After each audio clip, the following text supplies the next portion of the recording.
So we have our speaker, Jonathon Dunne. We call him Irish Dunne. John is an Irishman who has waited nearly 10 years for a U.S. green card and has a lifelong dream of becoming an American citizen. Growing up in a heavily socialist country, he understands why government is never the answer to our problems and that America needs to return to nature's law. John has many years volunteering experience working alongside the poor in Dublin and has witnessed firsthand that not all poverty is financial, which is a good point. Today we have a poverty that government cannot fix. It's a poverty of hope and opportunity, and only God and individuals can restore these. John has many people he admires, but Ronald Reagan and George Washington hold a very special place in his heart. John started writing about American politics because America is the last best hope for freedom on this earth. And he believes if America continues to follow this utopian paradise, the world as we know it will be over. John is a huge supporter of the Tea Party, and last June had the honor of speaking at the Abolish the IRS rally on Capitol Hill. He has the Freedom's Disciple show on Glenn Beck's The Blaze Radio Network. Please welcome Irish John to Grassroots America. Thank you for being here.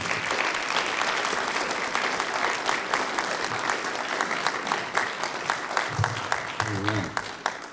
Come on up. We're going to get you wired up so you can take off. Thank you so much. I'm just going to get lapel because I hate standings. I tend to wander.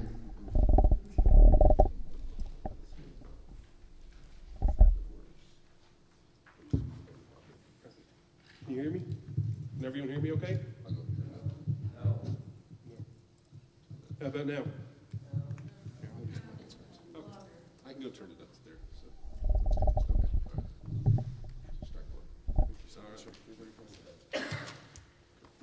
How y'all doing today? So I gotta ask, I'm in Ted Cruz country. Who won the debate last night? I didn't hear that. That's a lot better. So first of all, I want to thank you so much for giving someone like me, an Irishman, an opportunity to speak to you about something I'm very passionate about, the greatest country in the world. Before I get started, I just want to say a little prayer for Joanna. I hear she's not doing so good, and she's going to be very busy with Ted Cruz and in Iowa and other states, so I want to send my best to her and pray that God helps her and gets her better and gets her on the full mend so she can do whatever work she has to do. So where do we start? I'm going to say two statements. I'm going to start right for controversiality.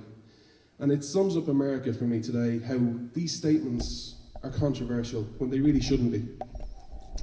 America is the greatest country in the world. Today you're told, no you're not. You're average, you're nothing exceptional. You listen to your president who goes on an apology tour. The second thing is, and I believe this from the bottom of my heart, there is not one problem facing America today, and you have many problems, that your people cannot fix. So I'm going to start today by justifying those statements. And I'm going to ask many questions. And as I'm talking today, the one question you're going to hear me say an awful lot, and I'd ask you to think about it as I'm talking, and if I could be so bold to say at the weekend and over the next couple of weeks and months, think about these questions that I'm going to ask you, because I believe you need to find why you're special in your own heart, because it's different for everyone. Why is America great? I ask you to think about the world prior to the existence of America.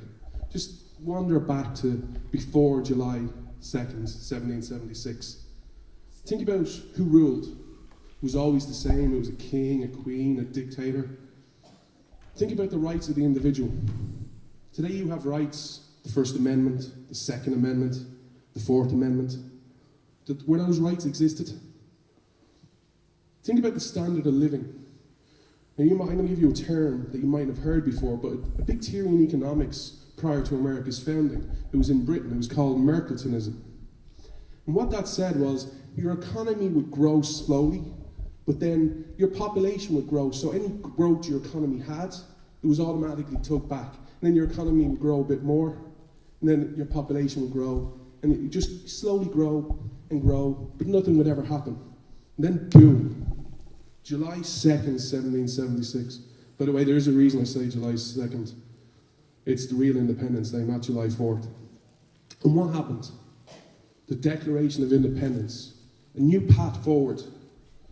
Because America's revolution wasn't just about winning a war, going out on a battlefield, defeating the English.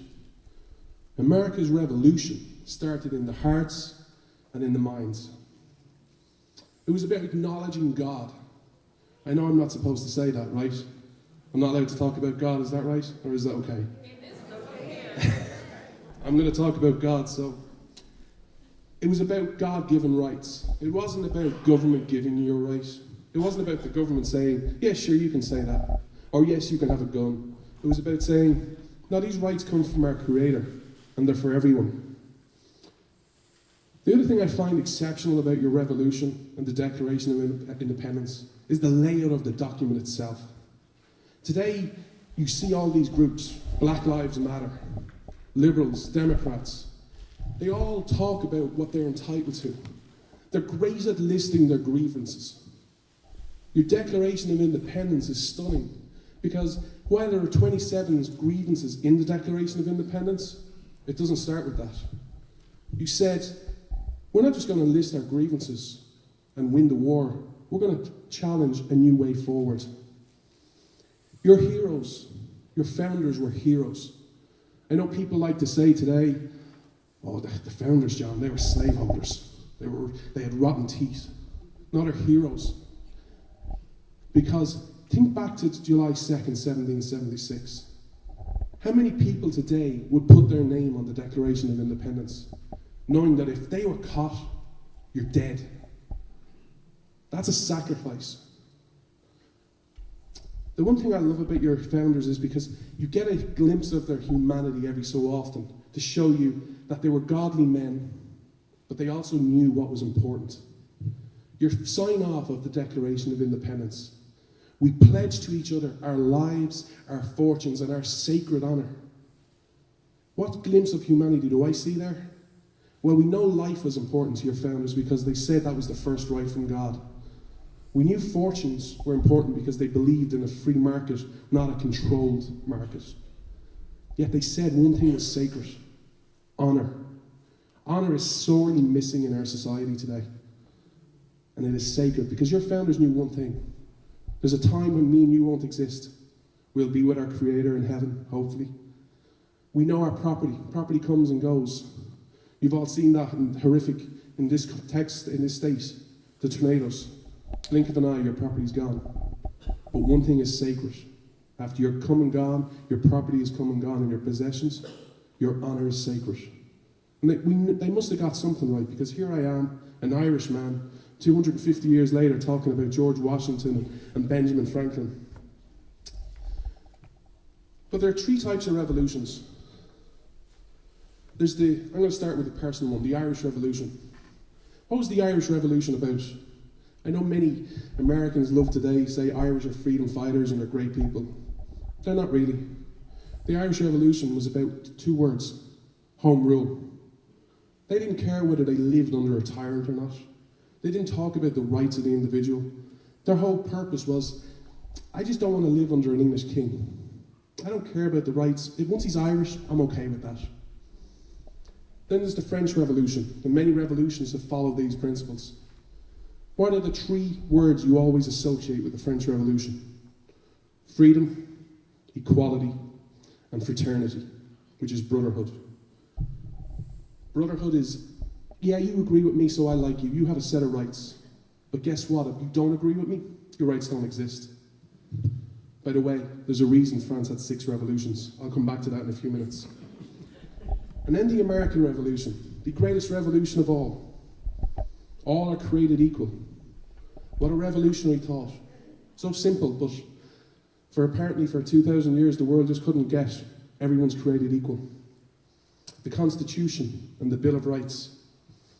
America acknowledged the individual and put the individual front and center at the heart of what America stands for. It's a simple, if you want me to make a mathematical equation for you, I'll do it. Freedom plus American principles equals the American dream. You want to know how I know the American dream is great? Y'all ever hear the Chinese dream? You hear the Russian dream? You hear the Irish dream, the European dream, the Australian dream? Feel free to shout if I've been wrong here. Yet, whether you've ever thought about America or thought about moving anywhere, you know about the American dream. Everyone wants a part of the American dream. And why is that? Because in America, the only limit you have is the one you set yourself, or the one you accept that society tells you to accept. I came here today, last night. I flew in from New York, and I did a bit of video work for The Blaze. I visited the Statue of Liberty. Most know about the Statue of Liberty. It's famous. You go in any part of Manhattan, you see the little statues that you can sell, either the real cheap ones or all the way up to the expensive ones. How many Americans today know about Emma Lazarus and her words? Give me your tired, your weak, and your huddled masses. What was that? What was America saying? And who were you saying it to? You were saying it to the rest of the world. You were mocking them because you knew about the individual and about the American dream. You were saying to Europe and the rest of the world, see all those people there that you think are lower class or not quite educated or they just don't belong. You give me them. Bring them over to America. I'll give them an opportunity and some will make it. That opportunity is all people require. The lesson for today from Emma Lazarus and her poem is simple. It might not be about your weak and your tired and your huddled masses, but look at how you're divided today. You've got class, you've got race, you've got age, you've got religion, you've got education, the labels in society, who you voted for in the last election. You're all divided. It's all about brotherhood. Let's look at some of the political labels, because I know politics is on your mind in 2016. Look at all the labels you have in society today. They're left, they're right, they're Democrat, they're GOP, they're Rhino, they're liberal, they're conservative, they're socialist, they're Marxist, they're progressive, they're constitutionalists. And the new one, they're conservatarian. What's the difference? Labels change. I'll ask you one example to think about. The GOP. GOP, was it the same in 1860? In 1923 when Coolidge got elected? In 1960 with Tricky Dicky? 1980 with Reagan? 2000 with Bush? 2012 with after McCain and Romney? The GOP's label doesn't mean the same. Anyone disagree with that? So what's the answer? Well, I don't talk about any of those labels because, to be honest, I find this debate fascinating in America. If I ever hear a Democrat actually answer this question, Chris Matthews is on MSNBC all the time. He's asked Debbie Wasserman Schultz, he's asked Howard Dean, he's asked Hillary Clinton. What's the difference between a socialist and a Democrat? Anyone have the answer? Exactly. There is nothing. I go back to history. I don't call them anything. I believe you're a utopian statist. And the reason I use the statist is because the label always stays the same. When you're a statist, you believe the state is responsible for everything. Your sole agenda is to empower the state, whether the issue is big, small, or anything in between. Everything in your mind is, that's the state, that's the state, that's the state. And you've got folks on the other side who are anarchy. They just don't want anything. Just leave everyone alone. And then, of course, you've got what America was founded on. A small bit of government, limited government, with certain rights, with certain responsibilities. Today, the world, it's not a left versus right. It really isn't. That's Europe. It's an up versus a down. And right now, I believe you're on a y-axis. If you can visualize a Y, you're being forced down that middle. There's only one path. Be weak. Be moderate. Be in the centre. Don't be an extremist. Don't be in the middle class. Be the average. It's all about fairness. Well, the world today, with all the issues it has, you're right at that tip, and you're about to break off into the top of the Y. The left is tyranny. It's total tyranny. It's total government. You're that close to it. And if America falls, there is no other hope. But I don't think that's going to happen. I don't think that's going to happen.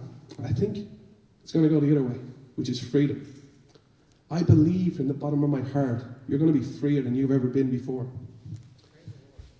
Which brings me to my second statement. There is not one problem facing America today that your people cannot fix. I focus people.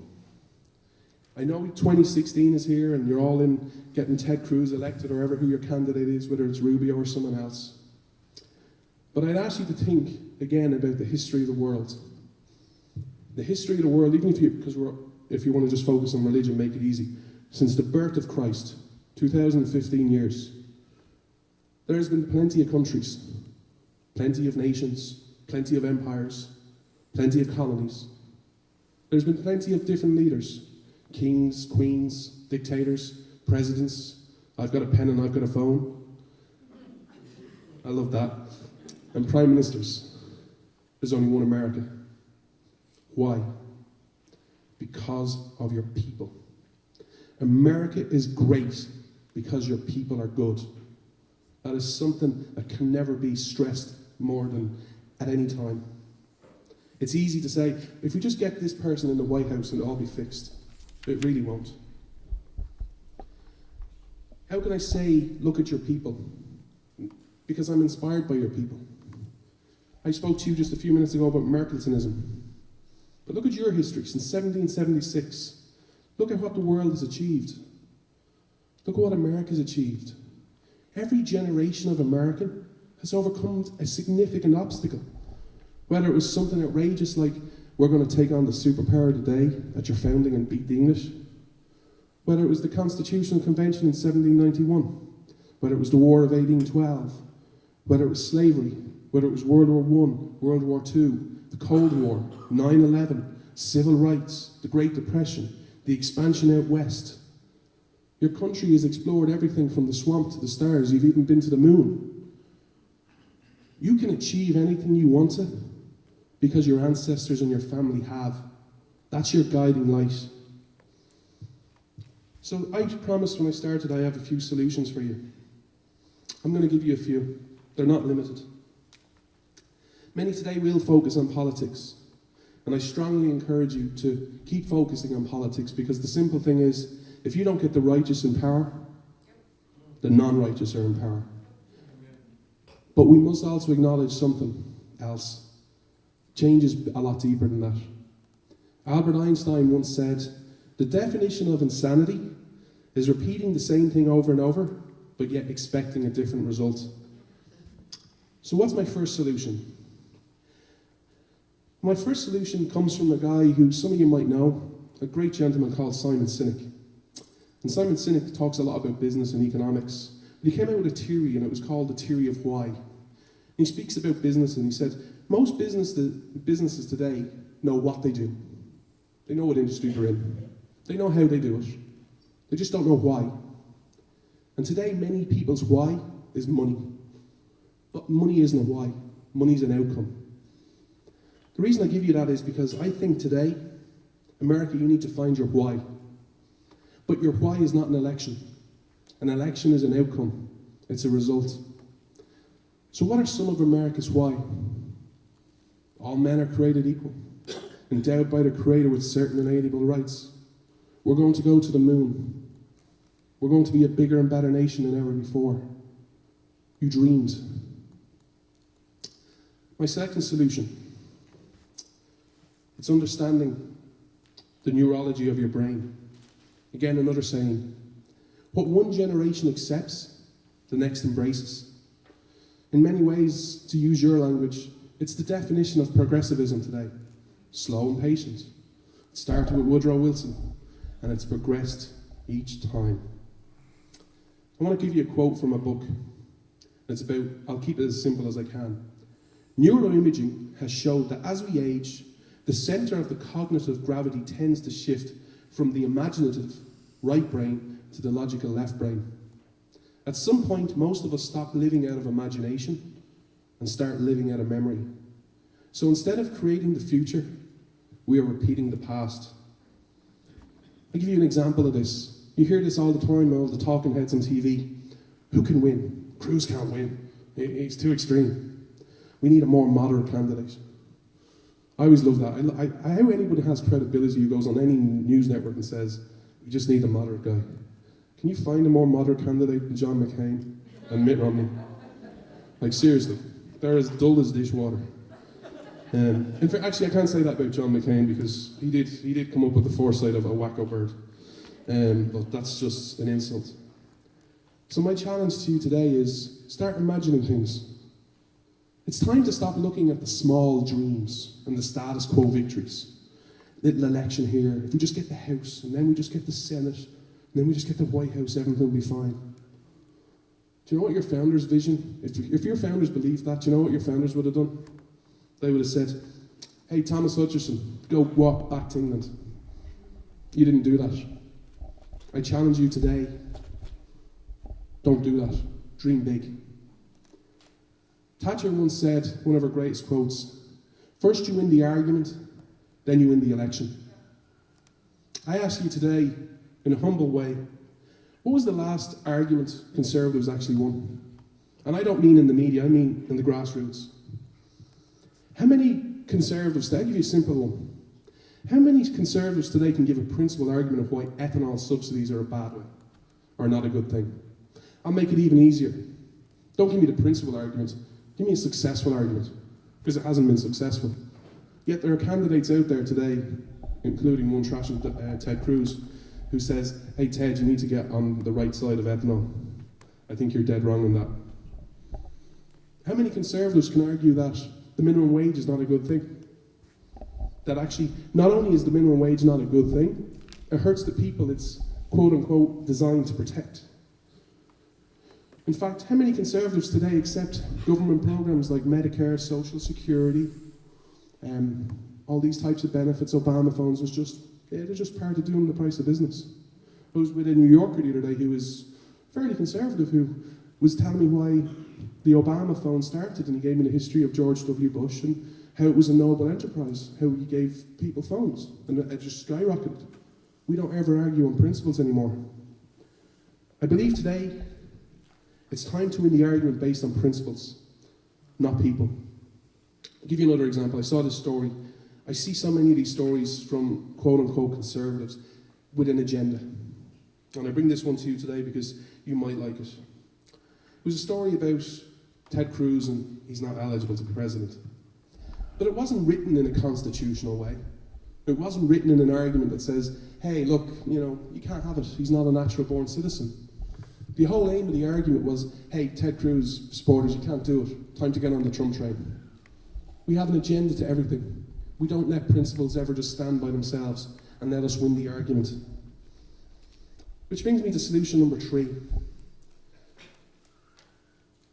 You need a revolution of ideas. Your people today need to play the role your pulpits played in your founding. I spoke about July 2nd, 1776. Do you think Thomas Jefferson was sitting there going, what sounds good? I wonder, hey Dick Myers, can you poll test a few words for me? Does all people created equal sound good? Does that poll test well with people? How about God-given rights? No, they came from your pulpit 30 years in advance.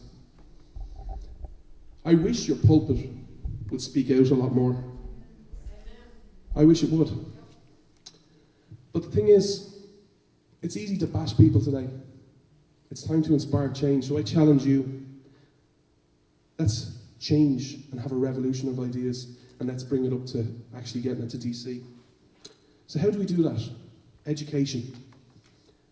Big problem I find in America and around the world today is anytime you talk about education, we always talk school. Glenn Beck, my boss, did a great job a couple of years ago getting Common Core, stopping Common Core. But it goes so much further. Today it's so easy to learn. I'm not that old, I'm in my early 30s. When I wanted to learn something about America when I was growing up in school, it was hard. You had to go to a library. You had to be around all the nerds and the swats and the geeks, and you'd get insulted by your friends. And then you'd have to get this big book. You'd have to actually do some work. You'd have to go, oh, it's so hard. And then, being the person I am, I'm not lucky, so I'd have to read another book, and another book, and then eventually I just don't want to know the answer. Today, and I'm going to be crude and I apologise, you can sit on the toilet with your iPhone, your iPad, or any touch tone and go google.com or bing.com or whatever your search engine of choice is and ask a question. It is easy. The simple fact is, today on your smartphone, you have access to more information than Bill Clinton had as president. And Bill Clinton isn't that long ago. But education is so much more. It's about self-education. I see teachers, the problem with teachers today, I find, is they tell people what to think. Even the good ones who actually talk about conservatism, they're telling them you have to think this way. I think the answer is teaching you how to think.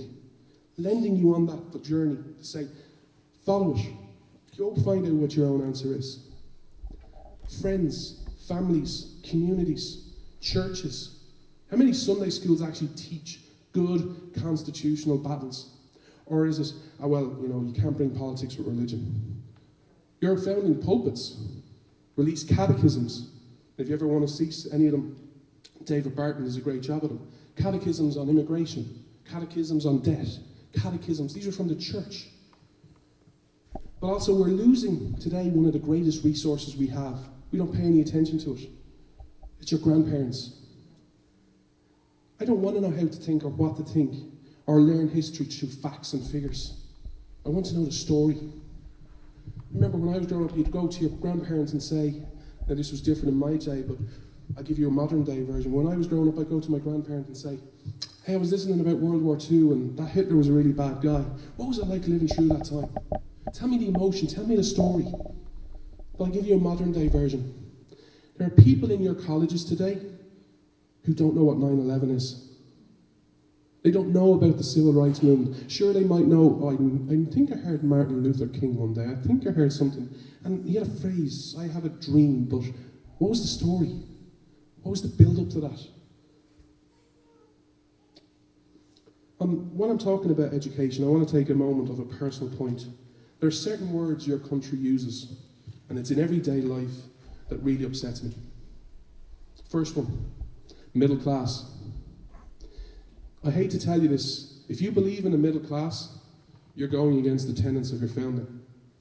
Because if you truly believe in your heart of hearts all men are created equal, then how can you have a middle class? I believe it has helped destroy your nation by accepting it.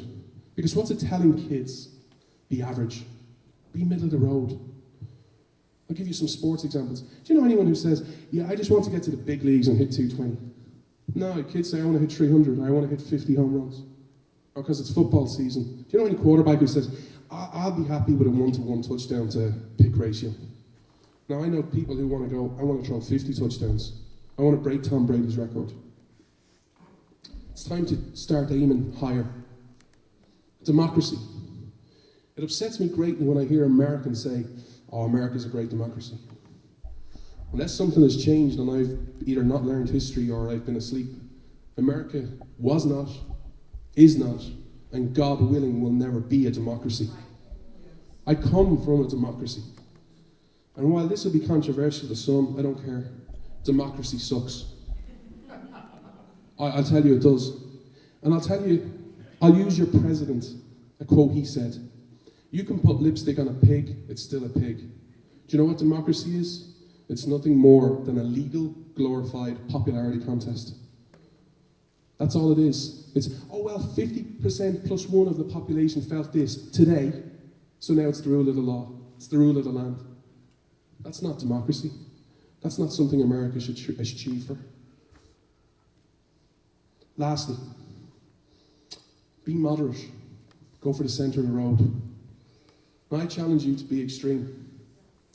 Be extreme in your belief of freedom. Be extreme in your love for your fellow man. Be extreme in sharing the history of your country. Even if people tell you to shut up, as I get told all the time, I get told, you're an outsider, shut up. I don't care. I don't really care. These, I think, help destroy America. And I hope you will think about these and stop using them in your everyday lives. Because everyone uses it. Solution number 3, act. I'm a Christian. I don't belong to any religion. I go to any church. I'm extreme that way. I'm amazed at my fellow Christians through America, through Europe, through the rest of the world, who have rewritten the Bible of Jesus Christ. And it's this way.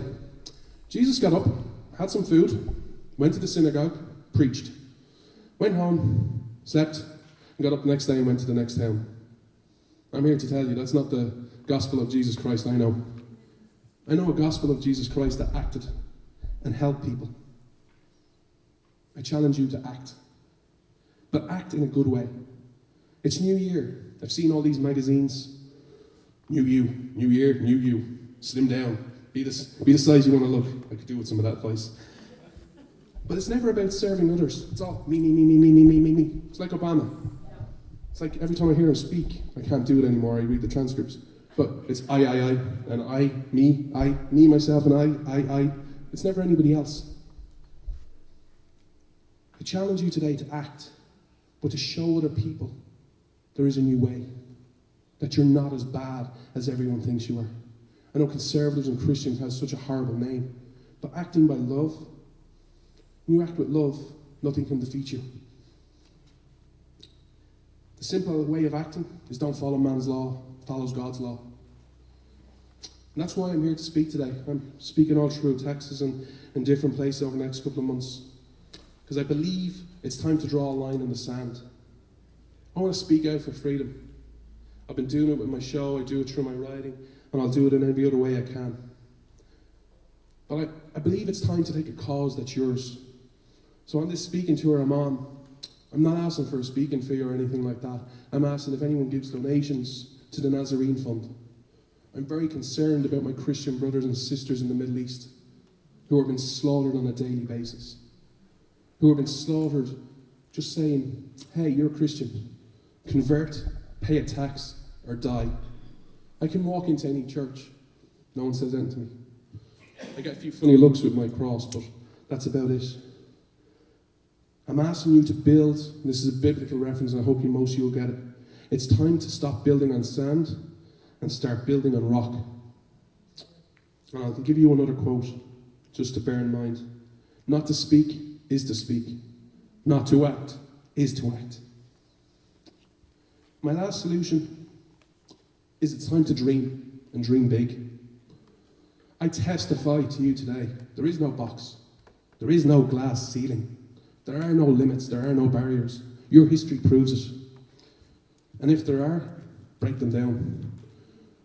Because you'll be famous. Everyone loves and always remembers the first person to do something. Everyone remembers, even if you don't know what he did or his batting average, everyone knows who Jackie Robinson is. You might know that much about him, but you know the name. Worst baseball player, black baseball player. Be the first one. Don't let anyone ever tell you you can't do something, or that it's stupid, or it's pointless. You're just ahead of the curve. Be a trailblazer. In closing, I want to give you 2 points. 2 stories. One is about Christianity. Abraham Lincoln.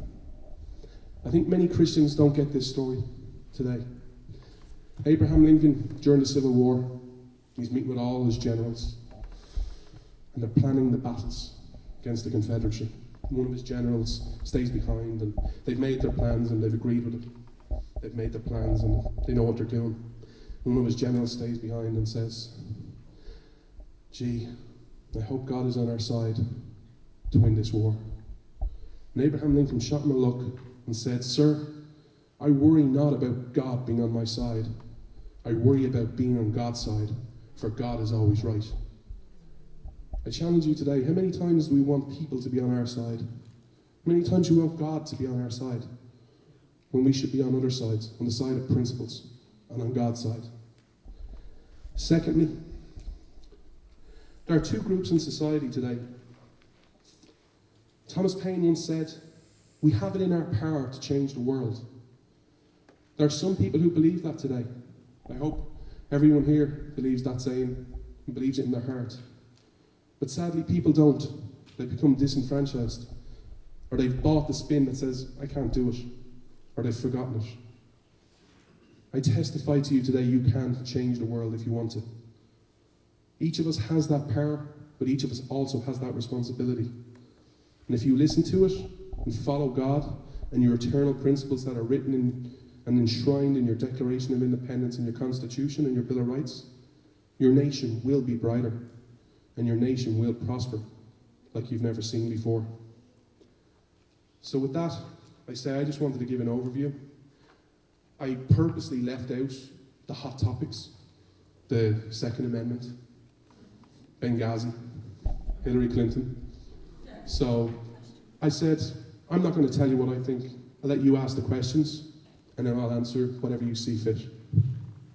And I want to thank you.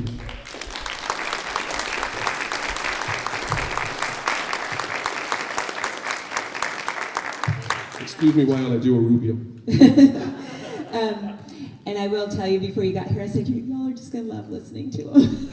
So it's that love of Irish. As we always do, write your questions on the cards that are in the middle of the table and hold them up, and James is walking around getting them. You'll also see some extra cards there. We're doing something a little different with these. Write your answers or your questions on the cards, hold those up. There's also some extra cards there. This year, we are going to do something different, or we're just looking to do something different for our Freedom Dinner. We're taking your suggestions for speakers. So if you've attended our Freedom Dinner before, we've had Raphael Cruz, we've had Ted Cruz, we've had Chris Pronto, but we're looking for your suggestions. So you'll also see extra cards there, and you can turn those in at the back. So there's just extra cards there. So while you're thinking on that, you can do that, and we'll do that for the next couple of weeks. Also, you brought up, Jonathan, David Barton, and some of you may not realize David Barton is going to be in Tyler on January 31st at the Cross Brand Cowboy Church at their 2 services. You can find him on websites, but you mentioned David Barton, and we're going to get him here soon. Jonathan, as you know, I was cramming for this morning, so I was listening to you this morning while I was getting ready, and you had a quote that brought me to tears. So if you would tell the story behind this, it was rise and rise, I can barely say it, rise and rise again until the lambs become lions. Ooh, love that. Okay, now we're both cheering, thank you. So, it's the Christmas, and I take time out because it gets hard, especially in election seasons, because I don't talk about who to vote for, what party, or I talk about the issues. So I took Christmas off, and I just said, I don't want to listen to any news, I'm sick of it. I'm just so done with the crap and the spin. So, and also, when I take time out, it's very rare because of my schedule, because I do work in Ireland as well. So I just wanted to sit down and watch a video, a few DVDs, and a few things on telly, and I wasn't watching them trying to, I wonder what he said, or has it got an agenda. I just was watching them. And then Robin Hood came on. Again, by the way, that's actually a story that's mistold all the time, but I can talk about that later. We'll have you back. Yeah. So I'm watching a new version of Robin Hood with Russell Crowe, and they do a different take on it, where Robin of Locksley actually dies in France, and the story is Robin Strider, who's played by Russell Crowe, gets his sword, and he's like, the dying wish is, I want you to return my sword to my father, it's my father's sword. And he plays along with it, and long story short, it's a long, big sword, beautiful, but it has iron copper around the handle. And it's frayed a bit, and it's starting to become loose, and you see the story of Russell Crowe, and he takes it off, and he reads it. It's rise and rise again until lambs become lions. And I think that's so apt today, because when you fail, you're told in the society, don't ever fail, don't ever say it, don't ever admit you failed, that's not a good thing. Some of the best things you can ever learn in life is through failure. Failure is important, so keep rising up until lambs become lions, because your message will keep getting stronger. And I think that is something that really hit me over Christmas, because I was sitting there going, oh crap, I just wanted to chill out, and now I've got this saying in my mind, and I'm going on all the issues with it. And I think that's the story of America. America, to use the liberal line, the founders were slaveholders. Yeah, they were, but look at everything they put in place. No one ever said July 2nd, 1776, or in 1791, when the Constitution and the Bill of Rights was ratified, that America was perfect. I never say America is perfect. I say you're the greatest country in the world. Because while your failings, you haven't failed anywhere near as much as any other country. And your principles are dead on. So keep changing, keep rising and rising again. Because I got news for you. If what I say is right and you prosper and you overcome all the issues you face today, there's going to be new issues. You're never going to get to a point for you as an individual or your kids or your grandkids or your great-grandkids are going to get to a point where we're all free. Let's just chill out and sit back and enjoy the good times. Because I guarantee you, if you actually do sit back and enjoy the good times, tyranny will be on you like that. Like that. Thank you. And just for those of you who didn't hear that, that phrase again is... It's like because he said it in Irish. It's rise and rise again until the lambs become lions. I just think that's incredible. So I'm going to have you expand on this a little bit because this was part of something I want to know. How long have you been working to become an American citizen? How difficult is the process now? Like, where are you at? But can you give us like a small synopsis? What brought you to America? How long have you been here? Kind of what is your process of that? How'd you get here? Sure. It takes a minute to warm up once you turn it off. I'm sorry. So, long story short, I've been trying to become an American citizen for 12 years. It's a very hard process. I don't actually live here. I live in Ireland. I'm just over here on my own dime doing work with the Blaze, and I continue doing my show and then doing a few speaking engagements. It's hard because the system is rigged. First and foremost, the illegals are skipping the line. So that's just a simple line. The other problem is that the green cards, the legal allocation system, the biggest one is the H-1B visa. I'm sure you've heard it, it's in the news a lot. Michelle Malkin has done great work on it. But they're about 95% controlled by big business. So if you work for a bank, if you work for solicitors, if you work in that type of industry, or you happen to be very good friends with any big wigs in the Chamber of Commerce, you get them. And then the other thing is it's a long and process road. So like if an employer today said, hey, I like you, I see something in you, I'm going to give you a job, it'll cost about 20-25 grand and take 6 months. No business in a recession can do that. With regards to the second part of your question, I was very fortunate to travel to this nation when I was about, I can never find the exact age, but I was about 7 or 8. My Irish ancestors from the 20s moved over here and then had their offspring and they became American citizens. And my uncle was very sick, he had Parkinson's, so I was very fortunate to come over and spend some time in Clearwater. And the reason I keep saying I was very fortunate is because today it's like, you went to America, big deal. In the 90s, it was a big deal for an Irish person to go to England, let alone to America. So I got off the plane, different accents, better weather, better food. I really took the food part to heart. And I just fell in love. And then I got to visit 3, 4, 5, 6 times in about 4 or 5 years. And I just loved it. And then as I became a teenager, I said, yeah, I love the sports and I love the people, but I want to learn more. I want to know your history. And then it's just been a love affair since. You know, reading about your founding, reading about your freedoms. I've got no problem admitting I've got the biggest man crush on George Washington. He is just, it's like Jesus Christ and just a small bit there, George Washington. And then I just learned and learned more. I got involved in politics. My first election was Bush Gore, and I became disenfranchised around 2008. And I realized personally, I'm not trying to sway you in any way. I just said politics isn't the answer because it's all about you guys.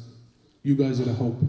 And then as a Christian, the one thing I always say to anyone, to give you my favorite biblical reference in American context, is the first chapter of John. It's because it sums up my role. John was a man sent by God, but he wasn't God. He was to testify to him.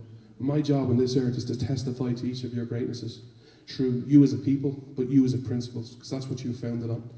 And the thing I love most is when you're at your best, it's when you're mocking the rest of the world, but you're doing it like the Statue of Liberty.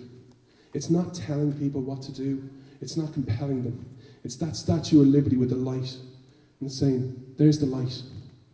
Come follow me. Like Jesus Christ. I'm not going to tell you have to be a Christian. But there's the light. I'm here. Follow me. And And that's why, many reasons I could talk about your nation all day, so I apologise. Oh, no, I think we need to hear it, that's for sure. This card said, how does a poor man in Dublin see and endorse such a faraway experiment as such as America? This is so remarkable. And where are you based? So you're based out of Dublin? Yes. Okay. Yeah. But the thing is, the technology. Again, why look at everything we've achieved. Technology is incredible. The simple fact is, for someone like me, I do a podcast on The Blaze. 7 years ago, I couldn't do what I did today. And why is that? That isn't through government saying, hey, the internet's the great next best thing. I got news for you, Al Gore didn't create the internet. You do know that, right? But through the profit motive, true, I'm going to be the first. Okay, then I'm not the first, I'm going to be the biggest. Okay, I'm not the biggest, I'm going to be the best. I'm going to do it smaller, I'm going to do it quicker, I'm going to do it faster. Look at internet. Internet's amazing. Mm-hmm. I bought a cell phone the other day for my trip over here. It's only like a cheap thing, it was like $20. And it has 4G internet on it. I have everything. I have Facebook, I've got Twitter, I've got all these different things at the touch of your phone. That's not true government. That's not some bureaucrat in Washington going, hey, I got a great idea. No, that's true someone going, I think I have a great idea that could change the world and make me very rich. Mm-hmm. That's fabulous. The IRS is the strong arm for the Federal Reserve. Do you also want to abolish the Federal Reserve as well? First of all, I think it's an absolute must to audit the Fed. The fact that you, and I don't care what government branch it is, I'll talk about principles rather than attaching it to one. I think in the era where you have so much technology, again, information on your phone, that you have any level of government, whether it's the IRS, whether it's the Federal Reserve, whether it's, I don't know, even the smallest, like, HUD, that you have a government agency saying, yeah, don't audit us, don't pay any attention to us, and you're a hater if you do. The Federal Reserve is a big problem. I think, without getting, because it'll be a long-winded answer and I'll bore you to tears, one of the biggest financial mistakes America ever made was leaving the gold standard. Printing of money, that you have someone that goes, even if you like the president, the power, the temptation of power to say, just print a bit more money, oil the wheels of society and oil the economy, it'll get better. Because you got to pay the piper at some stage. So any government agency I would disagree with. The IRS, just if I can answer about the IRS, sorry. Again, it has to be about principles. I found many, now they call themselves conservatives, I don't think they really are true conservatives, and they frighten me, who want a strong man. Remember when I spoke at the Abolish the IRS rally? And I had so many of my friends, quote-unquote friends, who, I'm conservative, I love limited government, but I'm wrong on abolishing the IRS. Because in 2016, we get a Republican in there, and are you telling me you wouldn't want to audit care and audit pro-life groups or pro-choice groups, and you wouldn't like to audit like George Soros? And I'm kind of going, oh, so you want to be personal interest? Because guess what happens? You follow French Revolution politics. Yeah, you might win in 2016, and you get to do that. But guess what? You're going to tick a lot of people off. Then the next election you lose, they're going to do it 10 times worse to you. And then you get into power, and you're going to do it 100 times worse to them. There's a reason France had 6 revolutions and you had 1. It's about eternal rights. That's a good point. If we vote for the better of two evils, aren't we actually picking an acceptable to us evil? Shouldn't we instead think of and choose the better of the available choices? I've heard this in politics, just anybody but Hillary. How do you really feel about that, John? I can't stand Hillary, but the thing is, just from a utopian status point of view, is Jeb Bush so much worse than Hillary Clinton? They're the exact same. They just have a different letter beside them. So I'd much rather Jeb Bush because he's a Republican over Hillary that is a Democrat and they have the same policies. I think it's time to dream. Again, it's easy to fall into that lull of, I don't think they can win. I'm just not going to do it, or I don't think they have a chance. It's time to say, if you support them, they have a better chance. And if I encourage other people, then they have an even better chance. Like, if you don't believe in dreaming, if there's only one time to dream, you dream every day, by the way, but if there's only ever one time to really dream, it's an election, especially a primary. It's not like you're in Ireland where, you get the selection of the candidates and then ever who you vote for on that day, and the winner gets in. A primary is the exact time. It's to be the most optimistic. So if you think, let me give, because you love this. If Ted Cruz was 0.2% in the polls, I'd say vote for him if he's your guy, because you never know what changes. And also, I'm a big God guy, so to answer this in a scriptural way, I believe everything we do, from the smallest thing to the biggest thing, God's going to ask you why. So if you, and I don't think God, well, you can play this out in your own head. Well, why did you vote for John McCain in 2008? Well, he was better than Barack Obama. Or why did you vote for, I don't know, Rick Santorum? I'm trying to pick a name right now, who you're not a big fan of. Think ever who that is in your own head. Why did you vote for them? Because I just didn't think Ted Cruz would win. But God is going, I gave you Ted Cruz. He's there. You have to work and do it. So follow your heart. The primary system is the one time to dream big. And guess what? If he doesn't win or she doesn't win, so what? So do it. That's great. All the candidates here would like for you to dream big and take a sign and some bumper stickers on the way out, but dream big. So a quick question for you as we close that I have. Tell us how we can hear you, where you're, I know the radio show, I went online, and I am curious, how did an Irishman get hooked up with Blaze? Please tell me. First of all, just if anyone else has any questions, I'm not rushing around. I'll come privately to you, and I'll stay. So if you have any other questions on a one-to-one, with regards listening to me, I'm on the Freedom's Disciple podcast. I've got business cards if you want them. On the Blaze, if you go to theblaze.com/radio, you'll see my ugly mug. If you go to SoundCloud, iTunes, look up Freedom's Disciple, you'll find me. I have my own website, Freedom's Disciple, because I write stuff there. I'm active on social media, so I'm not that hard to find. With regards to how I got hooked up from the Blaze, long story, but I wrote for them for a while, and wasn't a regular contributor, but I spoke about immigration with them. And then one day I got really ticked with Glenn, and I was like, Glenn, you have to stop using the word the middle class, brother. Because he's using it all the time for this, I think it was like a Thursday I phoned in. And he was like using it, the middle class, and the middle class, and the middle class, and just really bugged me. So I rang into him, and I got speaking to him, and I got in contact with other people, and people seemed to like what I had to say and the issues I brought up. And then I got speaking to my boss, Don Theodore, and went through the process, and he said, I really like what you have to say, here's a podcast. So, and hopefully it will lead to getting me over here to help even more. That is amazing. And I do have to say, I was thinking earlier, I respect you, because I moved from Virginia 18 months ago to Texas, so I am doing crash courses in Texas politics and everything, and I was thinking about your learning our country's history and bringing out things that I know people born here either haven't heard or brought out, and I was thinking how much you have taken in a very short time in our history, and that to me is really respectable. So thank you. It's really Well, it's your history. It was never a struggle to read your book. It's a struggle to read other people's history. Oh, they founded this and they did this and they drew this building. Your history is, because it's eternal, because your history is in many ways about the Bible. And the Bible for me is the greatest book in the world.